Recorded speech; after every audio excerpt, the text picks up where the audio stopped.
मीनाक्षी नटराजन की याचिका पर हाईकोर्ट सख्त नजर आ रहा है। मध्य प्रदेश हाईकोर्ट ने चुनाव आयोग को नोटिस भेजा है। नामांकन रद्द करने पर हाईकोर्ट ने जवाब मांगा है। हाईकोर्ट का तीनों बीजेपी सांसदों को भी नोटिस गया है। हाईकोर्ट में 11 सितंबर को अगली सुनवाई होगी। तो देखिए, आपको बड़ी जानकारी दे रहे हैं, बड़ी खबर बता रहे हैं। हाईकोर्ट में 11 सितंबर को मीनाक्षी नटराजन केस में अगली सुनवाई होगी। वहीं मीनाक्षी नटराजन की चुनावी याचिका पर मध्य प्रदेश हाईकोर्ट ने चुनाव आयोग और बीजेपी के राज्यसभा सांसद तरुण चुग, रजनीश अग्रवाल, महेश केवट को नोटिस भेजा है और हाईकोर्ट ने नामांकन रद्द करने पर जवाब मांगा है। हाईकोर्ट में 11 सितंबर को अगली सुनवाई होगी। आपको बता दें, कांग्रेस नेता मीनाक्षी नटराजन का राज्यसभा चुनाव के लिए नामांकन 9 जून 2026 को रद्द किया गया था और जिसके बाद कांग्रेस सुप्रीम कोर्ट में याचिका दायर कर अपना नामांकन रद्द किए जाने को चुनौती दी थी। हालांकि सुप्रीम कोर्ट ने याचिका को सुनवाई योग्य नहीं माना और खारिज कर दिया था। मध्य प्रदेश में कांग्रेस उम्मीदवार मीनाक्षी नटराजन का नामांकन रद्द होने के बाद बीजेपी ने राज्यसभा की तीनों सीटें निर्विरोध जीत ली थी। नतीजे के बाद मीनाक्षी नटराजन मध्य प्रदेश हाईकोर्ट पहुंची। हाईकोर्ट में राज्यसभा नॉमिनेशन रद्द करने पर याचिका लगाई थी।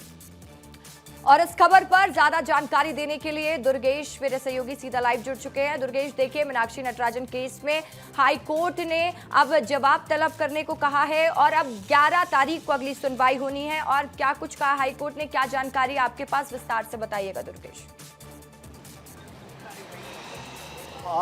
बिल्कुल रश्का, देखिए, जब मीनाक्षी नटराजन का नामांकन रद्द हुआ तो सभी कांग्रेस के नेता सुप्रीम कोर्ट गए थे। सुप्रीम कोर्ट ने उस दौरान तो हस्तक्षेप करने से इनकार कर दिया था और निर्देश दिए थे, एक तरीके से कहा, उनको सलाह भी दी थी कि आप इसको चुनाव के बाद चुनाव याचिका के जरिए हाईकोर्ट में चुनौती दे सकते हैं। और उसी के निर्देशों के तहत मीनाक्षी नटराजन की ओर से ये चुनाव याचिका हाईकोर्ट में दायर की गई थी, जिसमें चुनाव आयोग, मध्य प्रदेश चुनाव आयोग और इसके साथ साथ तमाम पक्षकार, तमाम जो उम्मीदवार थे, यानी कि बाकी जो चुने गए हैं राज्यसभा सांसद के लिए, उनको भी पक्षकार बनाया गया था। आज जब सुनवाई हुई तो सुनवाई के दौरान मीनाक्षी नटराजन की ओर से वो तमाम सवाल, तमाम तर्क उठाए गए हाईकोर्ट के सामने जो अब तक कांग्रेस उठाते आई है, यानी कि नामांकन रद्द होने की प्रक्रिया, नामांकन होना, उनके अब जिस मामले को लेकर उनका नामांकन रद्द किया गया था उसका तर्कहीन बताना, ये तमाम बातें हाईकोर्ट के पटल पर रखी गई।